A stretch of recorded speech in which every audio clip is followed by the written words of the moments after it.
This is perhaps one of the most iconic moments of classical repertoire.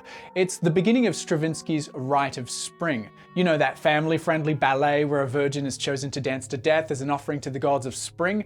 Well, one of the reasons it's so famous and so memorable is because of the opening bassoon part. These days, bassoonists are expected to play high Cs, high Ds, even Es, but in 1913 it was practically unheard of. And the reason that Stravinsky wrote the melody for bassoon in that register was to achieve a sound color that had, for that time in human history, never before been attained. It's a good way of getting your public asking, what the heck is that instrument? And in my humble opinion, that is one of the most satisfying things that you can do as a composer, to trick the listener's ears. There are many ways that you can do this, but one of the simplest ways is to just push an instrument outside of its normal register. The way many instruments are built is so that they don't necessarily always have a definitive highest or sometimes even lowest pitch. How high or even how low can be played mostly depends on your performer. Now, what this also means is that most instruments are going to have a Goldilocks zone, a register in which that instrument is at its strongest, its most comfortable,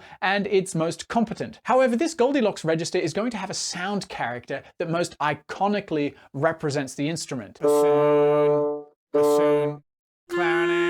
And of course, this isn't necessarily a bad thing. You might want your bassoon to have that iconic, typical, overused, worn-out bassoon sound, but apparently Stravinsky, at the beginning of the Rite of Spring, did not. There's another example of this from the Rite of Spring a little bit later. I want you to guess what instrument is accompanying the oboe.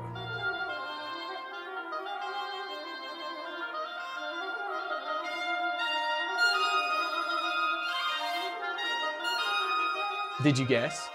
It's an alto flute, but it's playing in a relatively low register, and in that register and that setting, it sounds very not fluty. You don't hear flutes playing in that register extremely often because their sound doesn't penetrate through the orchestra. If you want to use them in that register, you have to dial back what everyone else is playing so that you can hear them. A well-known example of this is from Debussy's Prélude à l'après-midi d'enfant, which is French for "Goat human spends the afternoon chasing nymphs."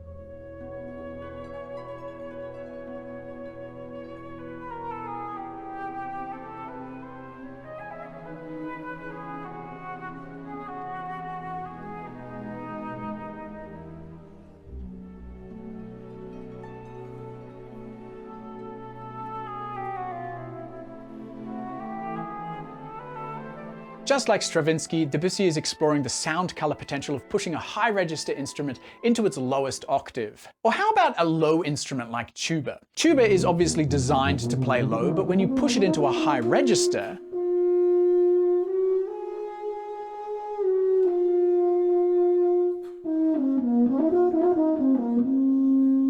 its sound color takes on a new character. It becomes difficult to identify. And maybe it's just because we're not used to hearing tuba in a high register. Now, you do have to be careful because using instruments outside of their Goldilocks zone will come with a couple of caveats. With tuba, for example, as with all brass instruments, the higher you play, the closer the harmonics are to one another, and the harder it's going to be to hit the right note.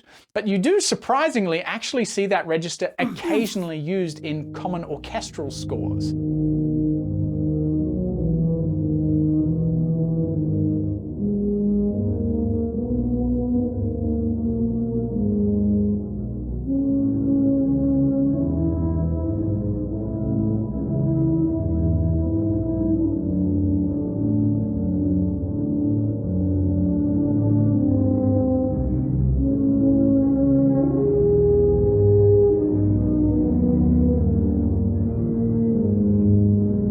So I think that's clear. Register significantly affects sound color. But do you know what else does?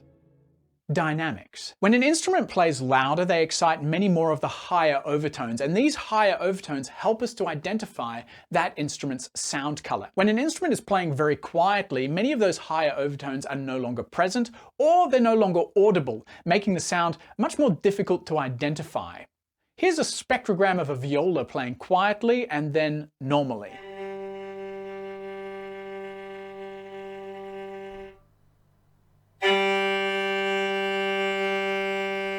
These lines represent the overtones, and you can see that when the instrument is playing quietly, the upper overtones are very weak. This also applies to many percussion instruments. Here is a gong playing quietly and then loudly.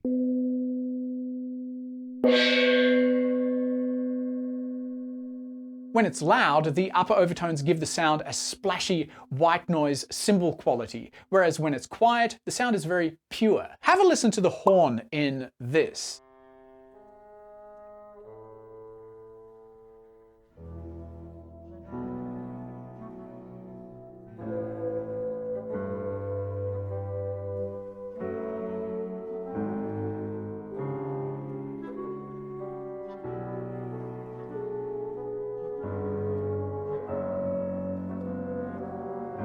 Goodness gracious, there is a lot of Stravinsky in this video. Because the horn is playing softly in its upper register, it has a very round, almost sine wave-like sound quality. It sometimes doesn't even really sound like horn at all, and it mixes very well with the ensemble. Or how about this?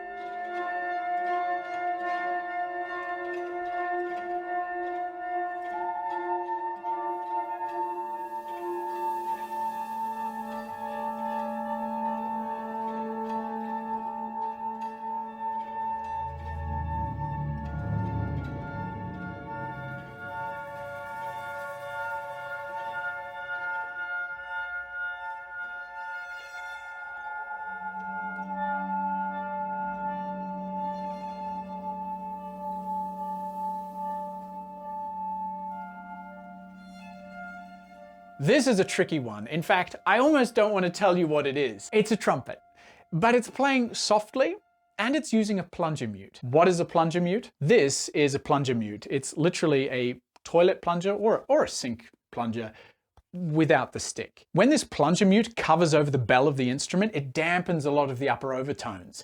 And as I said before, when you play softly, you don't excite as many of those upper overtones anyway. And so by applying these very simple principles, you end up with a sound color that is very uncharacteristic for a trumpet. Now, it has to be said that playing quietly is hard. You do need a lot of control, especially if you're playing melodic material or anything fast or with lots of jumps in it. It takes an excellent musician to be able to play well quietly. And this also applies to register and playing outside of an instrument's Goldilocks zone. It requires skill. But if you're interested in extending your orchestral color palette, playing with register and dynamics is one of the simplest places to start.